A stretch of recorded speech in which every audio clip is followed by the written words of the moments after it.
Prime minister کو، P T I کو، سارے جو ہیلم آف افیئرز میں نے دیکھیں 3 وزیر خزانہ تبدیل کیے انہوں نے، تو وہ ان کو بار بار کہا جا رہا تھا اور فیگرز بتا رہے تھے کہ جی ملکی حالات جو ہیں وہ کس طرف جا رہے ہیں. ٹھیک، آپ نے کہا تھا کہ جی ہم 1 کروڑ نوکریاں دیں گے، 50 لاکھ گھر بنائیں گے.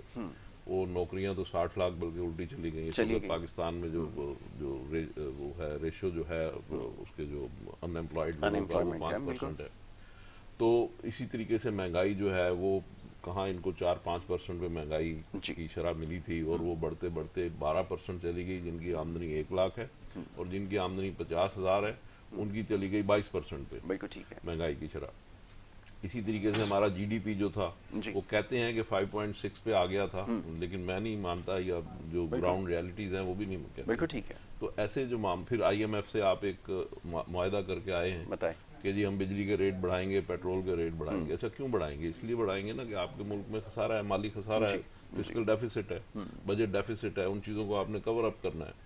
تو اس کے لیے آپ ان کے ساتھ ایک ایگریمنٹ کر کے آ رہے ہیں اور $1 بلین آپ ان سے لے رہے ہیں. اور 15 دن بعد اس کو بھی معاہدے کی سیاہی خشک نہیں ہوئی تو آپ نے یہاں پہ 10 روپے پیٹرول پہ ریٹ کم کر دیا اور 5 روپے اس پہ بجلی پہ کم کر دیا. ٹھیک ہے.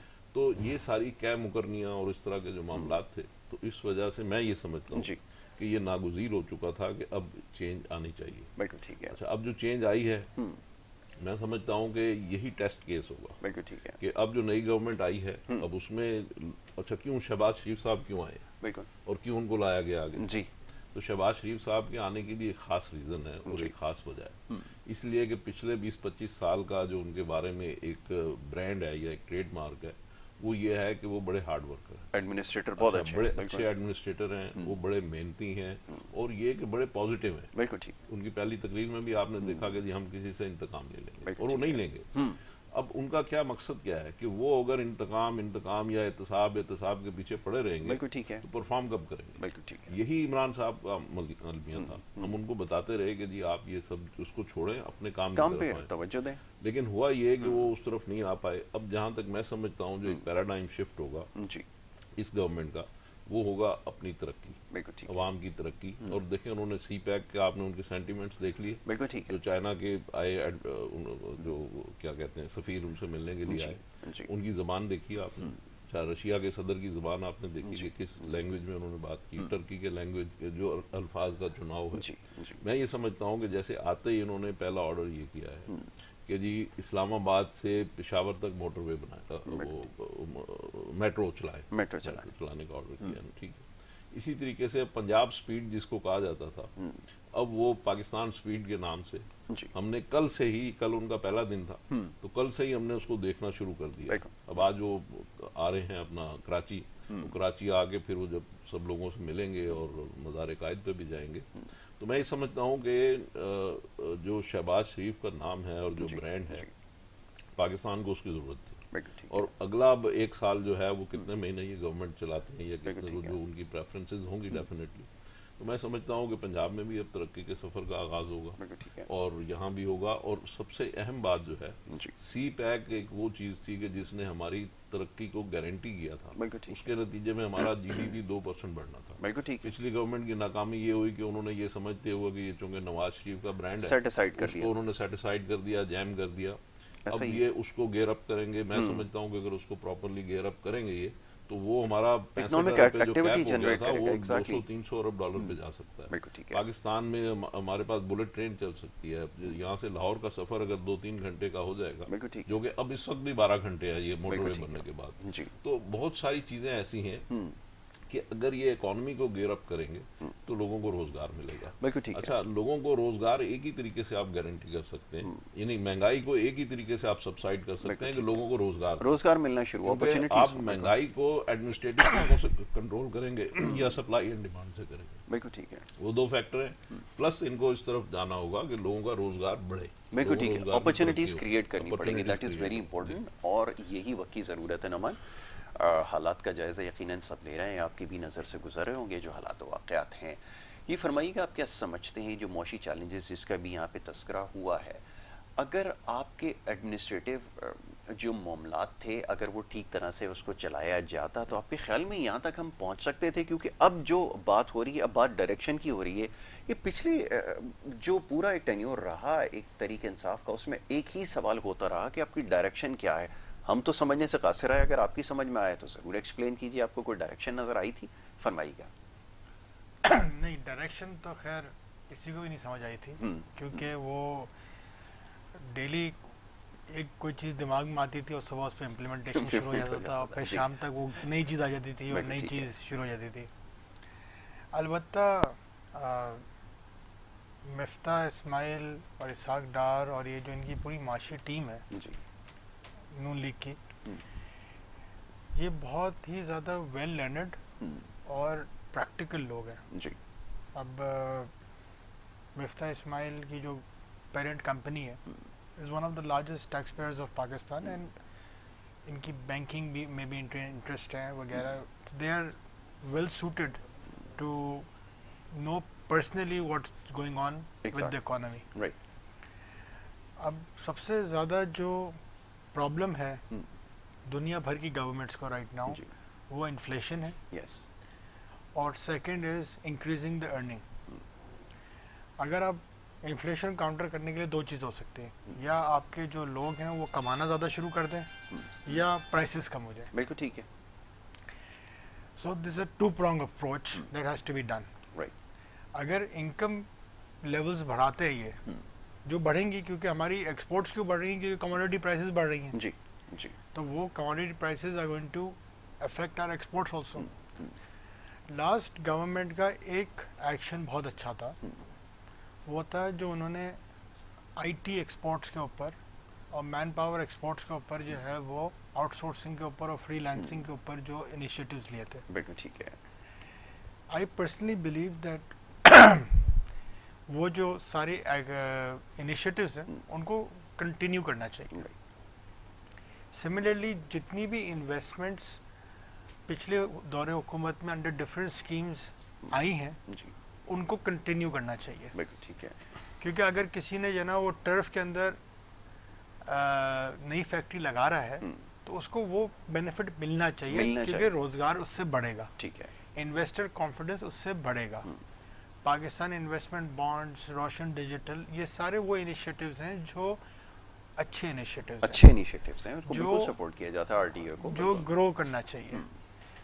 ان کا احساس پروگرام بھی بہت اچھا پروگرام تھا، جو بے نظیر انکم سپورٹ پروگرام کو انہوں نے انہینس کیا تھا. ری نیم ہوا تھا لیکن اس کو انہینس بھی کیا تھا انہوں نے. شانیہ نشتر نے بہت اچھا کام کیا تھا. اس کو بھی کنٹینیو کرنا چاہیے، and they should increase the validity of that program. بھلے اس کا نام بے نظیر کر دیں، کوئی ایشو نہیں، وہ کوئی ایشو نہیں، وہ نام چینج کرنے سے کوئی فرق نہیں پڑتا. اس کی جو ایفیکیسی ہے نا اس کو رہنا چاہیے، اس کو بڑھنا چاہیے. جو یہ مائکرو لیول پہ جا کے آپ کارڈ کے ذریعے لوگوں کو ہیلپ کرتے ہیں نا، اس سے فائدہ کیا ہوتا ہے کہ وہ ٹارگیٹڈ سبسڈیز ہوتی ہیں. Targeted subsidies I M F, world bank, A D B, یہ سب کہتے ہیں کہ they are very good for the economy, کیونکہ وہ آپ کے جو لوور رنگ ہے اس کو جو ہے نا وہ ہیلپ کرتے ہیں. اگر آپ آٹے کا تھیلا جو ہے وہ پورے پاکستان کو سبسڈی دیں گے تو شاید وہ فائدہ نہیں دے گی، لیکن جو آپ کے پورسٹ ہیں جن کو ضرورت ہے اس سبسڈی کی، ان کو اگر آپ زیادہ سبسڈی دے دیں گے تو وہ آپ کے لیے بھی بہتر ہے، اور آپ کو جو ہے نا وہ مارکیٹ کو ڈسٹورٹ نہیں کرنا پڑے گا. تو کچھ اچھے انیشیٹوز تھے پچھلے گورنمنٹ کے، وہ کنٹینیو کرنے چاہیے. سی پیک جتنی بار بھی، کیونکہ میں ہیڈ کرتا ہوں کمیٹی سی پیک کی ہماری آرگنائزیشن میں، تو جتنی بار بھی ہم اپنے چائنیز کاؤنٹر پارٹ سے ملاقات کرتے تھے تو they were not happy with the pace of CPEC in Pakistan in the previous government. وہ ہمیشہ کہتے تھے کہ جو ہے نا وہ جتنا فاسٹ ایگزیکیوشن شہباز شریف نے پنجاب میں کیا تھا یا ڈورنگ نواز شریف کے دور میں ہوا تھا، and they used to say that it was Shehbaz Sharif that was behind it. تو ویسا ہم نے نہیں دیکھا. اچھا Nauman, sorry to cut you short, آپ ایک چھوٹی سی بریک کے لیے کہا جا رہا ہے، ایک چھوٹی سی بریک لے لیتے ہیں، بریک کے بعد واپس آتے ہیں، گفتگو جاری رکھیں گے. آپ دیکھتے رہیے گڈ مارننگ کراچی.